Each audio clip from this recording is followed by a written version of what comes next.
আজ ঘরে যাইও না আব্বা। এই ছেলেরা যে কয়জন এখানে বসছো নামাজ পড়ো নাই, ঘরে যাইও না, ঘরে যাইও না, মসজিদে যাইও, মসজিদে মালিকের সেজদা দিয়ে যাইও।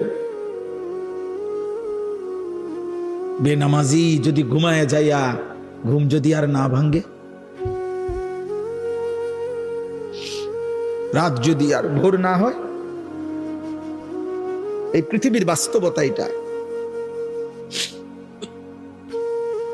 এজন্য আমি অনুরোধ করলাম, আল্লাহ বলেন বান্দা সব তো আমার প্রশংসা করবা না কেন? রব্বিল আলামিন, আমি তো জগৎ সমূহের পালন কর্তা, আমি শুধু সৃষ্টিকর্তা না যে বানাইয়া ছেড়ে দিছি। কোম্পানি আর জানে না তার মাল কোথায় গেছে। দুনিয়ার কোম্পানি তো এমন হয় যে কোম্পানি বানাইয়া ছেড়ে দিছে, বাজারজাত করে দিছে প্রোডাক্ট করে, এখন আর কোম্পানি জানে না তার মাল কোথায়।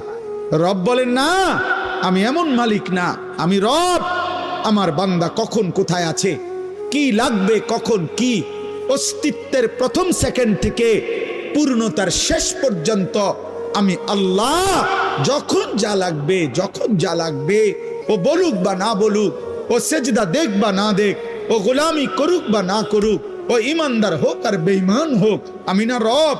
ওরে না আমি বানাইছি, আমি না খাওয়াইয়া রাখবো কেমন? ওরে আমি না ওরে বানাইছি। এই জন্য আমার বান্দা আমি সৃষ্টি করে ছেড়ে দেই নাই, আমি রব, আমি পালন কর্তা। প্রতি সেকেন্ড আমি খাওয়াই, প্রতি মুহূর্ত আমি পড়াই, প্রতিটা নিঃশ্বাস আমি নিতে দেই, হার্টের প্রতিটা স্পন্দন আমার অনুমতিতে চলে।